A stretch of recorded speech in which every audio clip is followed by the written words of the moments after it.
The garage was quiet, except for the low hum of the fridge in the corner and the creak of old wood beneath my boots. It was past midnight. I should have been asleep hours ago. I had a job site walkthrough at 6 a.m., blueprints to finalize, client calls to return. But I couldn't sleep. Not after the message I had just read. I stood there, still in my work clothes, hands stained with concrete dust, staring at the screen of my phone. Vanessa's text was short, casual, heartless. I think I need space. I'm not in love anymore. 10 years together. A mortgage. A business I built from nothing. A daughter we swore to protect no matter what. And this was how she ended it? But it wasn't over. Not even close. 'Cause 2 days after that message, I found out what she really meant by space. She wasn't trying to find herself. She was trying to disappear, with our daughter, our money, and some guy she met online. That night, standing alone in the garage, something inside me broke. But something else woke up. Not rage. Not despair. Focus. She thought I'd beg. She thought I'd collapse. She thought I'd just let her go.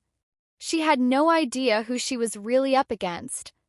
And by the time she realized what I was doing, it was already too late. Edward Jennings was the kind of man who didn't need to talk about his values. You could see them in the way he lived. 41, his hands were rough, calloused from 2 decades of swinging hammers and laying foundations. But with his daughter, his touch was always gentle. Careful. He wasn't flashy, no college degree on the wall, no luxury car in the driveway. What he had was a name that meant something. A reputation built with sweat, reliability, and showing up when he said he would. Edward ran a modest but successful construction company in Austin, Texas, Jennings Contracting. He started with nothing but a borrowed truck, a beat-up tool belt, and a stubborn refusal to fail. Every client who hired him once hired him again. Word of mouth was everything in his world, and his name traveled well. He was the first to rise, usually before the sun, sipping strong black coffee on the back porch while reviewing blueprints and job schedules. Before leaving for work, he'd kiss his daughter Emma's forehead, leave a note on the fridge for Vanessa if she was still asleep, and head out for another long day. Edward didn't chase success for ego. He did it for stability, for the family he cherished, for the house they built together, for the future they dreamed of when they were still young and hopeful. He believed in structure, in routine, in making life better one decision at a time. He didn't drink much, never gambled, never ran around. Just worked, provided, and came home to be a father and husband. And he loved being a dad. Emma, barely over a year old, had a laugh that could melt concrete. She was the reason he pushed through every 14-hour day, the reason he built a tiny playhouse in the backyard, hand sanding every edge twice so she wouldn't get a splinter.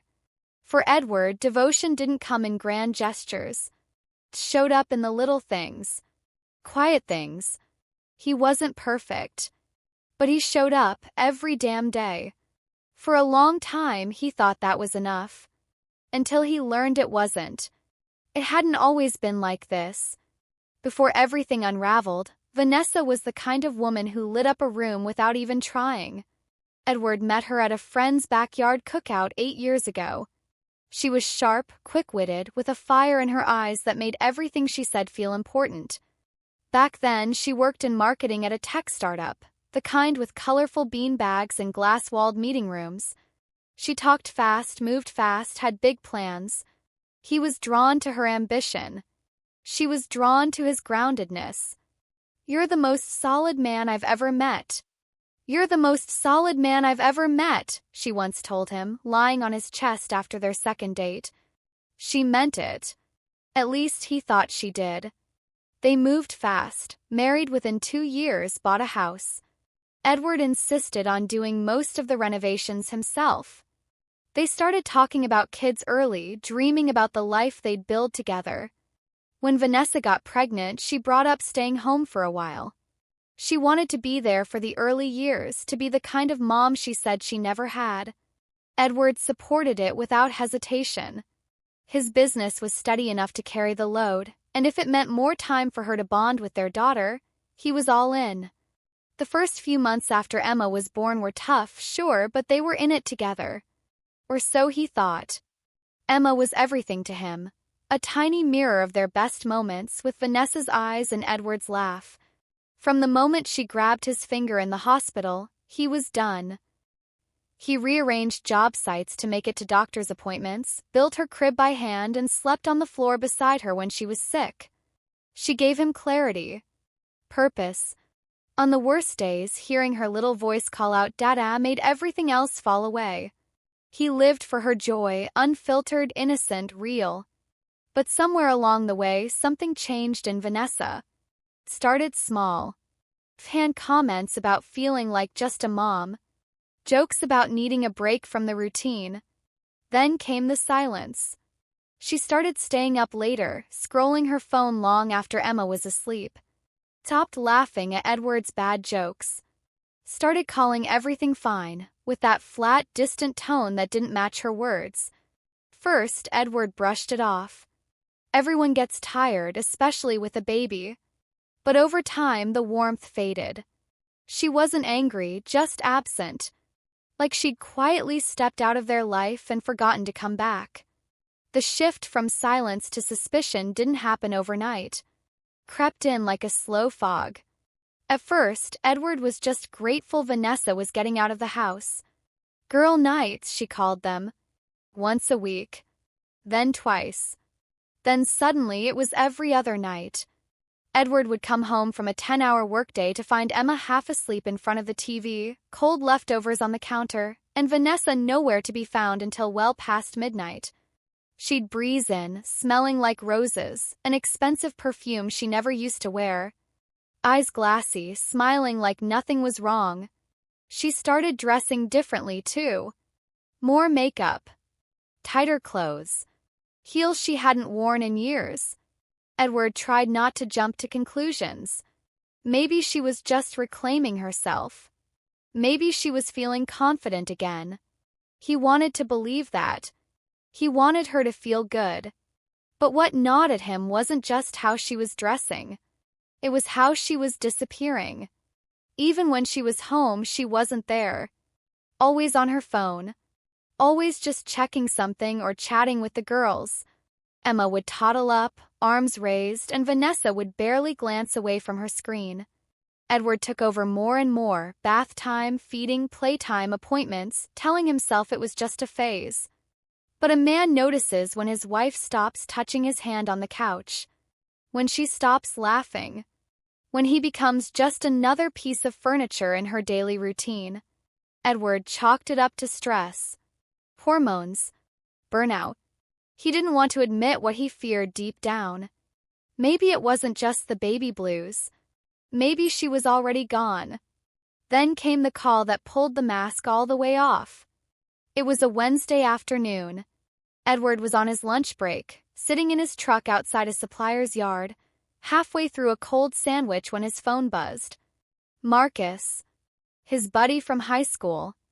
They didn't talk much these days, but Marcus's girlfriend, Tara, had some kind of online gaming hobby. "Dude," Marcus said without even saying hello. "You gotta call me. Now." 10 minutes later, they were on the phone. Marcus sounded uneasy. "Look, I wasn't gonna say anything, man, but Tara's been in this online group, Discord or whatever, with Vanessa. She's seen some stuff. Stuff that's not okay." Edward's stomach tightened. What kind of stuff? Late-night conversations. Private messages. Some guy named Zane. Says he gets her in ways you never could. "I think your wife is having some kind of emotional affair." The sandwich in Edward's lap slid onto the floor, untouched. That night, he didn't confront her. He didn't rage, didn't accuse, didn't say a word. Instead, he watched. Observed. Vanessa had gotten comfortable, too comfortable. She wasn't even hiding her secrets anymore. Her laptop sat open on the kitchen island while she showered, unlocked and glowing as if daring him to look. So he did. What he found wasn't just confirmation. It was devastation. Dozens of messages stretching back weeks. All between Vanessa and a man named Zane. Edward didn't need to scroll far to understand. The language was intimate, flirty, sometimes vulgar.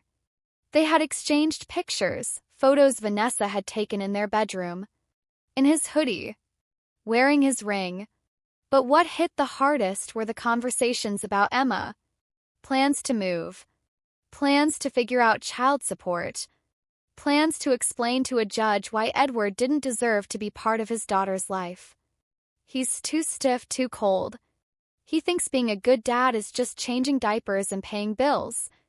Zane understands me. He makes me feel seen. They were already fantasizing about a life together across the country. She had even calculated how much alimony she could get. Edward read in silence, jaw tight, fists clenched on the edge of the counter. He took screenshots of everything, emailed them to himself. Then he closed the laptop exactly as he found it, wiped his fingerprints off the keys, and walked out of the room like nothing had happened. Later, lying alone in the guest room, he stared at the ceiling, unable to sleep. The betrayal wasn't just sexual. It was spiritual. This wasn't a moment of weakness. It was a campaign. Coordinated. Premeditated. And what broke him more than anything was the realization that while he had been building a future, Vanessa had been quietly planning to erase him from it. By morning, something inside Edward had shifted. The ache was still there, dull, low, ever-present, but the panic was gone. Tears that had threatened in the dark never came. Not because he didn't hurt, God, he did, but because the pain had frozen into something colder, sharper, purposeful. Sitting at the kitchen table with his second cup of black coffee, he watched the steam curl into the morning air and made a decision. He wasn't going to fall apart. He wasn't going to scream or beg or play the part of the heartbroken fool. I'm not going to react, he thought. I'm going to respond. Edward had spent his entire adult life solving problems, managing chaos, taking plans from paper to reality. This would be no different. Vanessa had underestimated him. She probably thought he was too slow, too passive, too blue-collar to ever catch on. But Edward had been paying attention longer than she realized. And now? Now he was building something else. Not a house. A strategy. He looked over at the baby monitor, hearing Emma stir in her crib. She didn't know what was coming. She didn't know that her mother was planning to take her away from the only real home she'd ever known. And Edward would be damned if he let that happen. Time for heartbreak had passed. What came next was clarity. He didn't want revenge. Not in a bitter, angry sense. He didn't want to ruin Vanessa. He just wanted the truth exposed. The lies burned down. And his daughter safe. Edward reached for his phone and opened his contacts. First his lawyer friend, Dave. Then the bank. Then a security company a client had mentioned last year, back when Edward thought home protection meant cameras in case of porch pirates. The call he made felt like laying down another brick. This wasn't rage. This wasn't weakness. This was construction. He would let Vanessa believe she was winning. Let her keep texting her fantasy poet while he documented her every move. And when the time came to show his hand, he wouldn't need to yell. He'd just show the receipts. That same week, Edward put his plan into motion. He started with the cameras. Not hidden ones. Nothing illegal. Just a basic home security system installed in the common areas, the living room, kitchen, hallway. All completely above board. He even told Vanessa about them. Client had a break-in last month, he said casually over dinner. Figured it wouldn't hurt to get some protection installed here. She barely looked up from her phone. Do whatever you want, she mumbled, thumbs still tapping away. Perfect. Next came the financial firewall. He opened a separate bank account at a different credit union across town. Moved just enough into it to prepare for legal fees and future emergencies. Not enough to draw suspicion, but enough to give himself breathing room. 4 years, every paycheck had gone into their joint account. But now he knew better. Then came the lawyer, Sarah Castillo, a no-nonsense family attorney who specialized in high-conflict custody and father's rights. Edward had found her through a referral from a fellow contractor who'd been through a messy divorce of his own. Sarah didn't sugarcoat anything. She read through the screenshots, looked over the financials. Then she leaned back in her chair, nodding slowly. "You've got a case," she said. "You need to keep documenting dates, times, parenting activities. The more you can show she's emotionally and physically checked out, the stronger your position becomes. Courts still lean toward the mother by default, but that changes when the father proves he's doing the real parenting."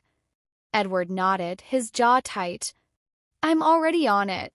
From that day forward, he became meticulous. Every diaper change, every bottle prepared, every bedtime story, he logged it all. He kept grocery receipts, appointment reminders, even photos of Emma's meals when Vanessa wasn't home to cook. Not out of spite, but because now this was evidence. Proof. Meanwhile, Vanessa drifted further. She slept in, sometimes until noon, spent hours glued to her phone, FaceTiming from the patio. She missed 2 of Emma's checkups in a row and forgot to restock formula twice. Edward didn't argue. He just handled it and made notes. Every time she left for another girls' night, he recorded the time she left, when she returned, and who watched Emma while she was gone. He wasn't stalking. He was preparing. Quietly. Legally. Thoroughly. Vanessa thought she was in control. But Edward had finally stepped out of denial, and with every quiet step, he was taking that control back. Edward knew custody battles weren't just won in court, they were won in perception. So he took another step. Most men in his position might have skipped therapy. Not him. Not to win Vanessa back. He was long past that, but to prove to the court and himself that he was willing to do the work. He found a licensed counselor, Dr. Martin. Older guy. Calm demeanor. Type who didn't waste time on cliches. They met once a week, and Edward was honest. He talked about the betrayal, the rage that threatened to boil over but never did. He talked about Emma, how his biggest fear wasn't losing Vanessa, it was losing his daughter's trust someday.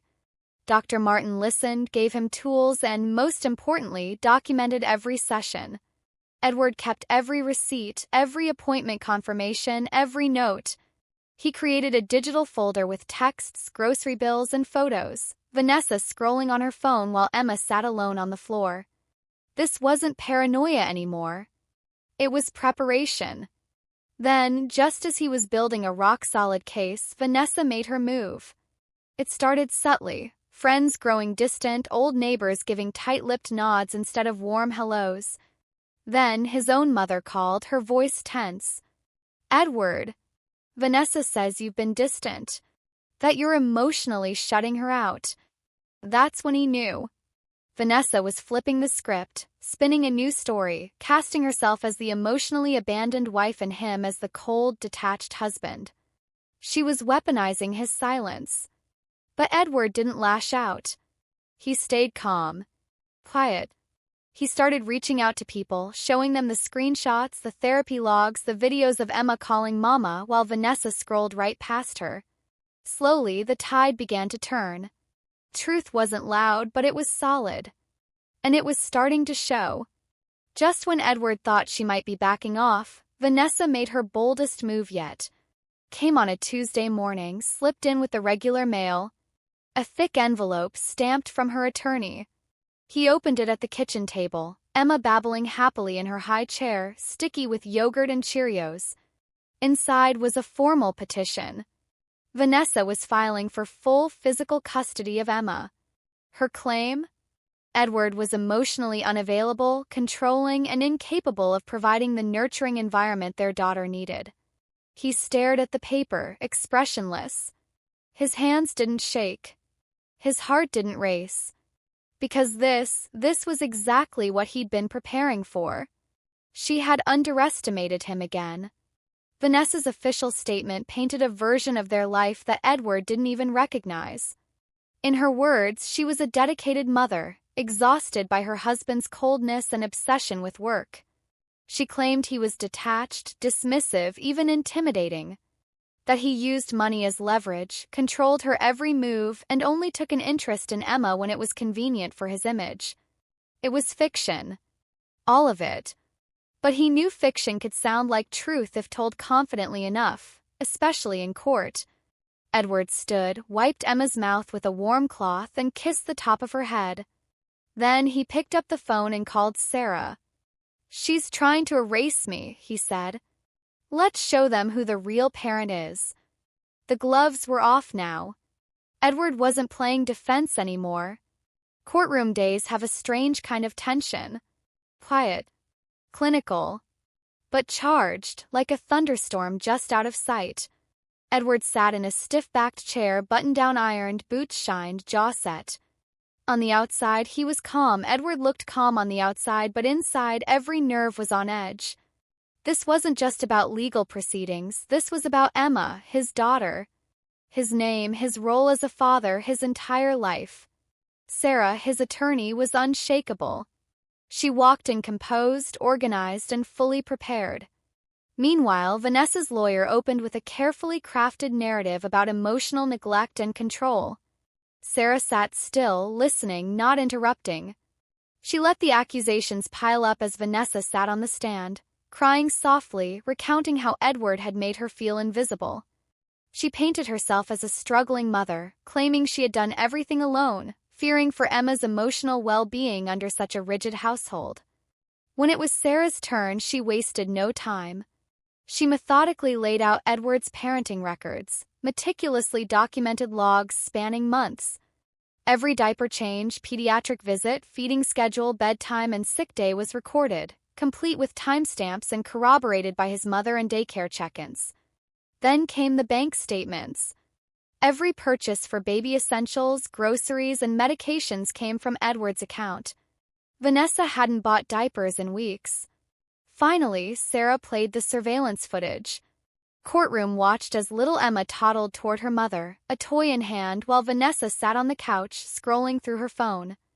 In one clip, Emma called out, "Mama," again and again, but Vanessa didn't even look up. She simply muttered, "Go play." The judge remained silent, watching. Then Sarah delivered the final blow, screenshots of Vanessa's messages to Zane. In them, she mocked Edward, calling him a boring ATM, and laughed about her plans to leave the state with Emma. Even worse, the messages revealed her strategy to frame Edward as unstable. Vanessa's face turned pale. Her lawyer scrambled, citing postpartum depression, emotional disconnect, and Edward's long work hours. But they had no proof, no therapy records, no documented struggles, nothing. Just her words against a mountain of evidence. The judge's voice was firm when he finally spoke. "Mrs. Jennings, what I see here is a father who, despite a demanding work schedule, made every effort to be involved in his daughter's life. Meanwhile, your behavior raises questions about your commitment to co-parenting and your willingness to act in your child's best interest." Edward didn't smile. He didn't smirk. He just sat still, letting the truth finally speak louder than the lies. He hadn't just survived the attack. He had dismantled it piece by piece, just as he had built everything else in his life. A week later, Edward returned to the same courtroom.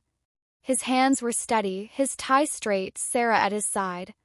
Vanessa was already there, seated alone at the far end of the bench, anxiously tapping her knee beneath a crisp gray dress that couldn't quite hide the exhaustion in her face. The judge didn't waste time. After briefly reviewing the findings, he leaned forward and delivered the decision. In the best interest of the child and based on the evidence presented, the court awards primary physical custody of Emma Jennings to the father, Edward Jennings. The words rang through the room like a hammer on steel. Edward kept his expression neutral, but inside, a wave of relief and heartbreak crashed together. The mother, Vanessa Jennings, the judge continued, is to receive supervised visitation until further review can confirm a stable, child-appropriate environment and demonstrated parental involvement. No alimony. No relocation permission. No leverage. It wasn't a moment of triumph, it was survival. A necessary win for Emma. For stability. For truth. As they left the courtroom, Sarah gave Edward a quiet nod. "You did everything right." He just nodded back. He didn't feel victorious. He felt tired. But free. Vanessa unraveled quickly after that. Over the next few days, Edward's phone lit up constantly. One message would be furious, full of blame and venom. "You turned my daughter against me.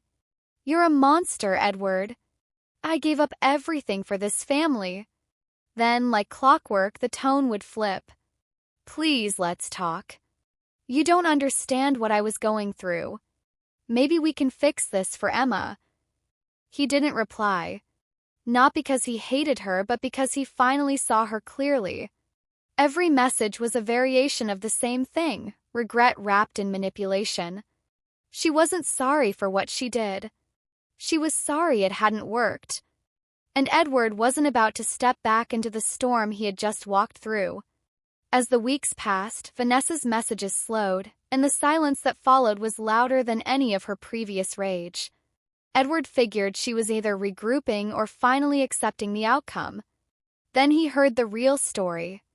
It started with a phone call from Marcus, the same friend who had warned him before. His voice was low, cautious. "Hey, man. I don't know if you've heard, but Vanessa went out to California." Edward blinked. "What? To meet Zane?" "Yeah." She borrowed money from her parents, drained what was left of her savings, and flew out there. The fantasy had come to life, but not for long. According to Marcus, Vanessa arrived expecting romance, redemption, a fresh start with the man who understood her. Instead, Zane turned out to be exactly what Edward had suspected, a grifter in a hoodie. No job. No plan. Just a couch in his mom's basement and fake charm that evaporated the moment she landed. He took her money, around $3,000, under the pretense of putting a deposit down for their future place. Then he disappeared for 2 days. When he came back, drunk and dismissive, Vanessa confronted him. He laughed in her face. "You really thought this was a love story?" Then he humiliated her further. The private photos she had sent him. Conversations where she had poured out her emotional misery and resentment toward Edward. He started leaking them, first in private Discord servers, then allegedly onto forums under fake usernames. Vanessa's dream crumbled into a nightmare. Zane hadn't just broken her trust. He had used her, mocked her, and left her with nothing but debt, shame, and a one-way flight back to the life she had tried to burn down. Edward found out through one of Marcus's friends, who had stumbled across the leaked material online. He didn't even know what he was looking at until he recognized Vanessa's voice in a voice note clip. His stomach turned as the details unfolded.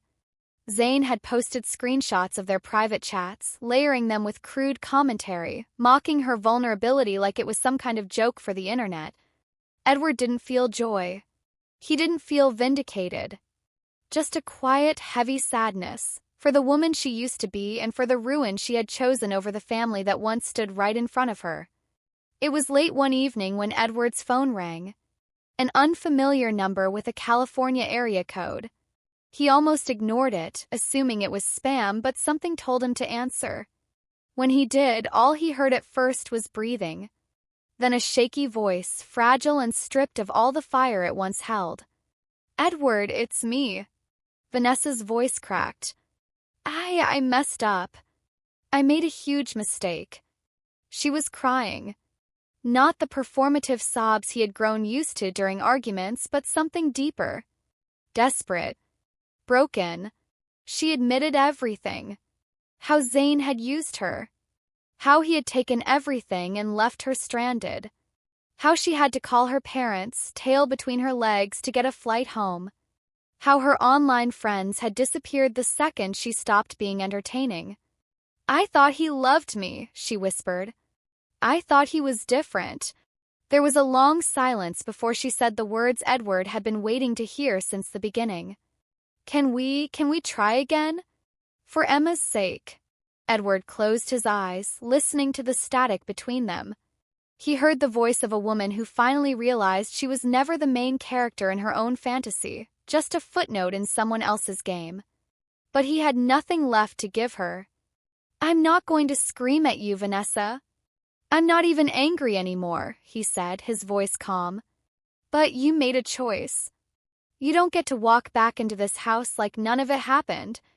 She started to protest, mumbling about healing, therapy, wanting her family back. He cut in gently. I'll help you get on your feet. I'll send you some resources, job leads, even a few counselors I trust. But that's for Emma's sake. Not for us. There is no us anymore. She didn't argue this time. She just cried. And for the first time, Edward didn't feel the urge to reach for her. She was a stranger now. A painful chapter in a story that had already moved on. The silence that followed Vanessa's final call wasn't heavy, it was peaceful. For the first time in what felt like forever, the house felt like a home again. The tension that had once hung in the air like fog had lifted, leaving behind only clarity, and the sound of a little girl's laughter echoing through the hallways. Edward focused on what mattered most. Emma.